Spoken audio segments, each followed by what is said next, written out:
Bienvenidos a todos. En este video te contaremos la increíble historia de José, un relato de traición, perseverancia y triunfo. Empecemos. En la tierra de Canaán vivía una familia marcada por el amor, la rivalidad y los sueños. Jacob, el patriarca, tenía 12 hijos, pero uno de ellos ocupaba un lugar especial en su corazón: José, el hijo de su vejez. José no solo era el favorito de su padre, sino que también era el portador de una túnica de colores, un regalo que simbolizaba su posición única. Pero este favoritismo no pasó desapercibido. Sus hermanos, consumidos por la envidia y el resentimiento, comenzaron a ver a José como una amenaza. Lo que ellos no sabían era que José estaba destinado a algo mucho más grande. Una historia de traición, perdón y redención estaba a punto de comenzar. Imaginad por un momento lo que significa ser el hijo número 11 de 12 hermanos, pero aún así ser el favorito indiscutible. La túnica que Jacob regaló a José no era una simple prenda, era un símbolo de estatus, un manto real que gritaba al mundo: «Este es mi elegido». Cada vez que José caminaba con aquella prenda multicolor entre sus hermanos, vestidos con ropas sencillas, era como echar sal en heridas abiertas. Y como si esto fuera poco, José comenzó a tener sueños. No sueños ordinarios, sino visiones proféticas donde el sol, la luna y 11 estrellas, representando a su padre, madre y hermanos, se inclinaban ante él. Con la inocencia y quizás la imprudencia propia de su juventud, José compartió estas visiones con su familia. ¿Podéis imaginar la tensión en el aire? El silencio incómodo seguido por miradas furtivas entre los hermanos. La semilla del odio había sido plantada y regada con cada muestra de favoritismo, con cada sueño narrado con entusiasmo. Lo que José no sabía era que aquellos sueños eran apenas el prólogo de una epopeya de vida que lo llevaría desde los pozos más profundos del sufrimiento hasta las alturas del poder, en un viaje que cambiaría para siempre no solo su destino, sino el de toda su familia y, en última instancia, el futuro de una nación entera. El escenario estaba preparado para una de las historias más impactantes de resiliencia y superación personal que el mundo jamás haya conocido. José no solo era amado por su padre, sino que también recibió sueños que cambiarían su vida. En uno de ellos, veía que su gavilla de trigo se elevaba, mientras las de sus hermanos se inclinaban hacia la suya. En otro, el sol, la luna y 11 estrellas se postraban ante él. Estos sueños no eran simples fantasías, eran profecías que revelaban el futuro de José. Pero al compartirlos con su familia, solo logró avivar el fuego de la envidia. ¿Acaso reinará sobre nosotros?, le preguntaron sus hermanos con desprecio. La animosidad creció, y el destino de José estaba a punto de tomar un giro dramático. Imaginad el escenario: la familia reunida alrededor del fuego tras un largo día de pastoreo. José, con los ojos brillantes de emoción, comienza a relatar sus visiones nocturnas. «Hermanos míos, anoche tuve un sueño extraordinario. Estábamos todos en el campo, atando gavillas. De pronto, mi gavilla se levantó y quedó erguida, mientras las vuestras la rodeaban y se inclinaban ante la mía. El silencio que siguió fue tan denso que podría cortarse con un cuchillo. Las miradas entre los hermanos mayores, el ceño fruncido, los puños apretados. Y luego, las risas amargas, las burlas mordaces. ¿Así que serás nuestro rey? ¿Crees que te inclinaremos la cabeza como siervos?». Pero José no se detuvo ahí. Días después, con la misma candidez e inocencia, compartió su segundo sueño. «He tenido otro sueño. El sol, la luna y 11 estrellas se postraban ante mí». Esta vez incluso Jacob, su padre, lo reprendió. «¿Qué sueño es este que has tenido? ¿Acaso tu madre, tus hermanos y yo vendremos a inclinarnos hasta la tierra ante ti?».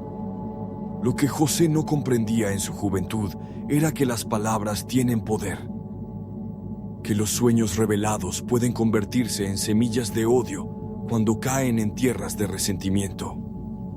Cada noche, mientras José dormía plácidamente, envuelto en su túnica de colores, sus hermanos se retorcían en sus lechos, imaginando escenarios donde ellos tenían el control, donde podían deshacerse de aquel joven soñador cuya mera presencia les recordaba su posición secundaria en el corazón de su padre. La tensión escalaba día tras día, como una tormenta formándose en el horizonte. Lo que José interpretaba como simples visiones nocturnas eran, en realidad, vislumbres divinos de un futuro que ni él mismo podía imaginar. Un futuro que, paradójicamente, comenzaría a materializarse a través del odio que estos mismos sueños provocaron. El escenario estaba preparado, la trampa a punto de cerrarse. Un día, mientras José se acercaba a sus hermanos en el campo, estos vieron la oportunidad de deshacerse de él. «Matémoslo y arrojemos su cuerpo a un pozo», dijeron. Pero Rubén, el mayor, intervino y sugirió que lo arrojaran al pozo vivo. Mientras José suplicaba por su vida, sus hermanos lo despojaron de su túnica y lo arrojaron al pozo. Luego, vendieron a su propio hermano como esclavo a unos mercaderes ismaelitas que se dirigían a Egipto. Para ocultar su crimen, los hermanos mancharon la túnica de José con sangre de cabra y se la mostraron a Jacob. «Una bestia salvaje lo ha devorado», le dijeron. Jacob, desconsolado, lloró la pérdida de su hijo predilecto. Imaginad el amanecer de aquel fatídico día. José, entusiasmado y sin sospechar nada, parte para encontrarse con sus hermanos en Dotán. Jacob lo envía para saber cómo están, un gesto normal de preocupación paterna. Podéis ver a José caminando confiado, su túnica multicolor resplandeciendo bajo el sol del desierto, visible desde lejos como un estandarte viviente. Los hermanos lo divisan a la distancia. «Ahí viene el soñador», murmuran entre dientes. Sus rostros se ensombrecen, sus miradas se tornan calculadoras. La oportunidad que habían estado esperando finalmente se presentaba. Aquí, lejos de la mirada protectora de Jacob, podrían por fin deshacerse de aquel que consideraban la causa de todas sus aflicciones. «Matémoslo», susurra uno de ellos, y la propuesta macabra encuentra eco en los corazones endurecidos de los demás. Es entonces cuando Rubén, quizás movido por un último vestigio de conciencia fraterna, o tal vez por temor a cargar con la culpa de un fratricidio, sugiere una alternativa. «No derramemos sangre, arrojémoslo a este pozo del desierto». La escena que sigue es desgarradora. Podéis imaginar a José, confundido y aterrorizado, corriendo hacia sus hermanos con una sonrisa que se desvanece al ver sus expresiones hostiles.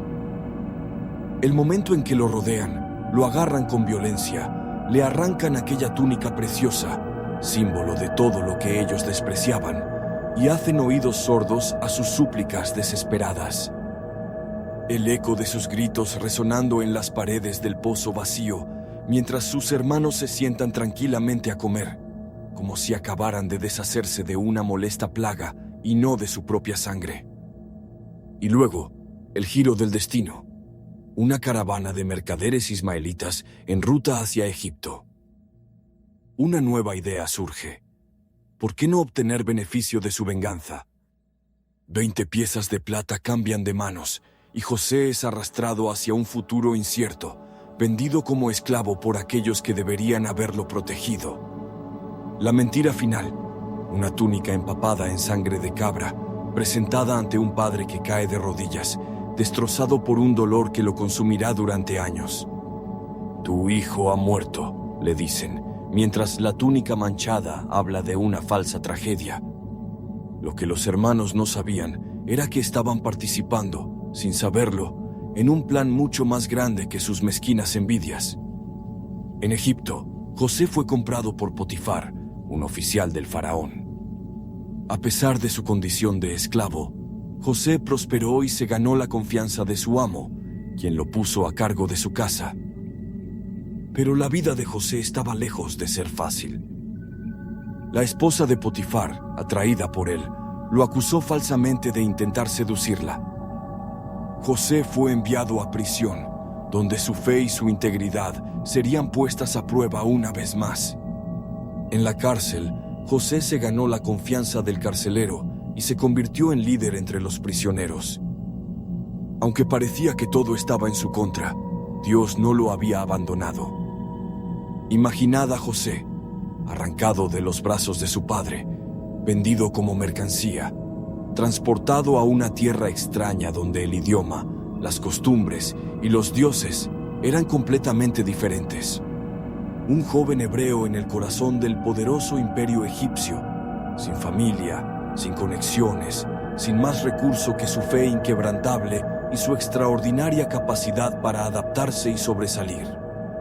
En la casa de Potifar, José no se entregó a la autocompasión. No maldijo su suerte ni se revolcó en el resentimiento hacia sus hermanos. En lugar de eso, trabajó con excelencia, con tal diligencia y honestidad que pronto ascendió de simple esclavo a administrador de toda la casa. El Señor estaba con José, y él prosperaba en todo lo que hacía, nos dice el relato. Pero cuando las cosas parecían mejorar, surgió una nueva prueba. La esposa de Potifar, cautivada por la apariencia y el carácter de José, intentó seducirlo día tras día. Aquí es donde vemos la verdadera grandeza de José. Aun cuando nadie lo observaba, aun cuando ceder habría sido fácil y quizás ventajoso, eligió la integridad. ¿Cómo podría yo hacer tal maldad y pecar contra Dios?, respondió. El rechazo se convirtió en venganza. Acusado falsamente de intento de violación, José fue arrojado a prisión sin juicio ni defensa posible. De la túnica de colores al uniforme de esclavo, y ahora a los harapos de prisionero. Cada paso parecía ser un descenso más profundo en el abismo de la injusticia. Sin embargo, incluso en la oscuridad de la celda, la luz del carácter de José brilló con tal intensidad que pronto el carcelero le confió la administración de la prisión. Allí donde José iba, la excelencia lo acompañaba, porque su fortaleza no residía en sus circunstancias externas, sino en la convicción profunda de que su vida tenía un propósito mayor. ¿Quién podría imaginar que aquellas paredes de prisión serían en realidad la antesala del palacio? En prisión, José conoció al copero y al panadero del faraón, quienes habían sido encarcelados. Ambos tuvieron sueños que José interpretó con precisión. El copero sería restaurado a su posición, mientras que el panadero sería ejecutado. 2 años después, el faraón tuvo sueños que nadie podía interpretar. El copero, recordando a José, lo recomendó. José fue llevado ante el faraón e interpretó sus sueños. 7 años de abundancia, seguidos de 7 años de hambruna. El faraón, impresionado por la sabiduría de José, lo nombró gobernador de Egipto y lo puso a cargo de un plan de almacenamiento de alimentos.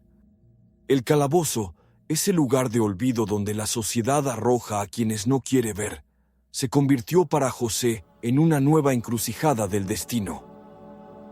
Entre las sombras de aquellos muros húmedos y fríos, el joven hebreo conoció a 2 hombres que cambiarían el curso de su vida: el copero y el panadero del faraón, caídos en desgracia por alguna ofensa real o imaginaria. Una noche, José notó la preocupación en sus rostros. «¿Por qué estáis tan tristes hoy?», les preguntó. Ambos habían tenido sueños perturbadores que no podían descifrar. Con una serenidad que solo podía venir de la convicción profunda, José les dijo: «No le pertenecen a Dios las interpretaciones. Contadme vuestros sueños». Lo que siguió fue una demostración asombrosa del don que José poseía. Al copero le anunció su restauración a la corte del faraón. Al panadero, sin embargo, le reveló su inminente ejecución. En 3 días, Cada palabra se cumplió exactamente como José había predicho. «Acuérdate de mí cuando te vaya bien», pidió José al copero. Pero la memoria es frágil cuando la fortuna sonríe, y el oficial restaurado olvidó al intérprete hebreo en las profundidades de la prisión. 2 largos años pasaron. 2 años de espera, de dudas quizás, pero también de preparación. Porque el tiempo en el horno de la adversidad estaba forjando en José un carácter de acero, un espíritu indoblegable que pronto necesitaría. Una noche, el faraón, el hombre más poderoso del mundo conocido, se despertó agitado. Sus sueños le habían mostrado imágenes inquietantes. 7 vacas gordas devoradas por 7 vacas escuálidas. 7 espigas llenas consumidas por 7 espigas marchitas.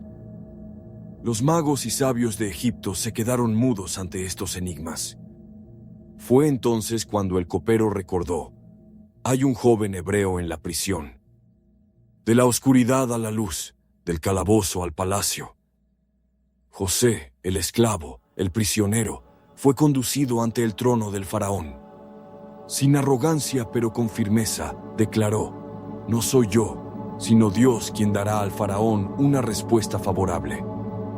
Una interpretación precisa, un plan brillante y el reconocimiento inmediato de su sabiduría divina transformaron al prisionero en gobernador. Solo en el trono seré mayor que tú, declaró el faraón. José, ahora segundo al mando en Egipto, lideró un plan de almacenamiento de alimentos durante los años de abundancia. Cuando llegó la hambruna, su administración salvó no solo a Egipto, sino también a las naciones vecinas. Pero la historia de José no termina aquí. Sus hermanos, afectados por la hambruna, viajaron a Egipto en busca de alimento. Al llegar, se inclinaron ante él, cumpliendo el sueño que José había tenido años atrás. José, sin revelar su identidad, los puso a prueba para ver si habían cambiado. Al ver su arrepentimiento, se rebeló y los perdonó, demostrando que el perdón es más poderoso que la venganza. Imaginad la transformación. El joven que una vez fue arrojado a un pozo, ahora ocupaba el segundo puesto más poderoso de la nación más avanzada del mundo antiguo. De la túnica ensangrentada al anillo real, del calabozo a los carruajes dorados. José, renombrado Safnat Panea por el faraón, recorrió todo Egipto supervisando personalmente la construcción de enormes graneros en cada ciudad. Durante 7 años, mientras el Nilo bendecía la tierra con cosechas abundantes, José recogió el quinto de toda la producción. Los graneros se llenaron hasta rebosar, almacenando trigo como la arena del mar, tanto que dejaron de contarlo porque era imposible llevarlo a cuenta. Y cuando los cielos se cerraron y la tierra se secó, cuando el hambre comenzó a carcomer las entrañas de las naciones, los ojos del mundo se volvieron hacia Egipto, hacia el visionario administrador que había previsto la catástrofe y preparado el remedio. Entre los hambrientos que llegaron a las puertas de Egipto, 10 hombres de Canaán, 10 hermanos marcados por un secreto oscuro que habían guardado durante más de 20 años. Sin saberlo, se inclinaron ante aquel a quien una vez habían vendido como esclavo. El sueño de las gavillas inclinándose se materializaba frente a sus ojos sin que ellos lo reconocieran. Con el poder de decidir sobre sus vidas, José eligió un camino diferente al de la venganza. Los puso a prueba, sí, pero no por sadismo, sino para ver si sus corazones habían cambiado. Cuando Judá, el mismo que una vez había sugerido venderlo como esclavo, se ofreció a sí mismo como cautivo en lugar de Benjamín, José reconoció la transformación. El momento de la revelación fue electrizante. Yo soy José, vuestro hermano, a quien vendisteis para Egipto. El terror en los rostros de sus hermanos se transformó en asombro cuando añadió: no os entristezcáis ni os enojéis contra vosotros mismos por haberme vendido aquí, porque para preservar vidas me envió Dios delante de vosotros. Este es el poder transformador del perdón verdadero. Ver la mano divina incluso en las circunstancias más dolorosas. Comprender que a veces el mal que otros nos hacen es el camino inesperado hacia un bien mayor. Jacob y toda su familia se mudaron a Egipto, donde José los protegió. Antes de morir, Jacob bendijo a los hijos de José y a toda su descendencia. José, en sus últimos días, reafirmó su fe en el plan de Dios. Ustedes pensaron hacerme mal, pero Dios lo encaminó para bien. Pidió que sus restos fueran llevados a la tierra prometida, un recordatorio de que la promesa de Dios siempre se cumple. La historia de José nos enseña que, aunque el camino sea difícil, Dios tiene un propósito para cada uno de nosotros. Imaginad la escena: 70 almas descendiendo hacia Egipto, lideradas por un anciano que creía haber perdido a su hijo favorito, y ahora lo encontraba transformado en el Salvador de naciones. El reencuentro entre Jacob y José fue uno de los momentos más conmovedores de la historia bíblica. Ahora puedo morir en paz, porque he visto tu rostro y sé que estás vivo. En la tierra de Gosén, la familia de Jacob prosperó bajo la protección de José. El joven soñador que una vez había sido despojado de todo, ahora tenía el poder de ofrecer abundancia a aquellos que lo habían rechazado. Es en estos momentos de triunfo donde se revela el verdadero carácter de una persona. José eligió la generosidad sobre la venganza, la reconciliación sobre el resentimiento. Cuando Jacob, ya anciano y con la vista debilitada, se preparaba para partir de este mundo, llamó a sus hijos y nietos para su bendición final. Un momento particularmente significativo fue cuando cruzó sus manos para bendecir a Efraín y Manasés, los hijos de José, profetizando que el menor sería mayor que el primogénito. Una vez más, Dios demostraba que sus caminos no siguen necesariamente los patrones humanos de jerarquía y tradición. José vivió para ver a sus bisnietos, siendo testigo de cómo la promesa de multiplicación que Dios había hecho a Abraham comenzaba a manifestarse. Al final de sus días, con la sabiduría acumulada de una vida de pruebas y triunfos, compartió su más profunda revelación. Ustedes pensaron hacerme mal, pero Dios lo encaminó para bien, para mantener con vida a mucho pueblo. Esta frase encierra quizás la lección más poderosa de toda la narrativa. No son nuestras circunstancias las que determinan nuestro destino, sino nuestra respuesta a ellas. José comprendió que incluso en los momentos más oscuros, incluso cuando todo parecía perdido, Dios estaba trabajando un plan mayor. Su último deseo fue una declaración de fe inquebrantable. Dios ciertamente os visitará y os hará subir de esta tierra a la tierra que juró a Abraham, a Isaac y a Jacob. Pidió que sus huesos fueran llevados de regreso a Canaán cuando ese momento llegara, un testimonio tangible de su confianza en que Dios cumpliría cada una de sus promesas. La vida de José nos desafía a cada uno. ¿Podemos ver más allá de nuestras dificultades presentes y confiar en un propósito mayor? ¿Podemos perdonar a quienes nos han herido y transformar nuestro dolor en una plataforma para bendecir a otros? La historia de José es un recordatorio de que, incluso en medio de la traición, el sufrimiento y la injusticia, Dios está obrando para nuestro bien. ¿Alguna vez has sentido que la vida te traiciona? ¿Has enfrentado pruebas que parecen insuperables?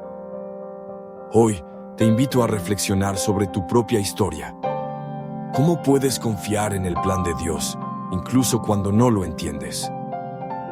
Si este video te inspiró, no olvides suscribirte y compartirlo con aquellos que necesitan escuchar este mensaje. Juntos podemos recordar que, aunque el camino sea difícil, la redención siempre es posible. Gracias por acompañarme en este viaje. Que Dios te bendiga y te guíe en tu camino. Todos tenemos pozos en nuestra vida, momentos donde nos sentimos traicionados, abandonados o injustamente tratados. Tal vez hoy estás atravesando tu propio desierto, vendido por aquellos en quienes confiabas, o encerrado en la prisión de circunstancias que parecen no tener salida.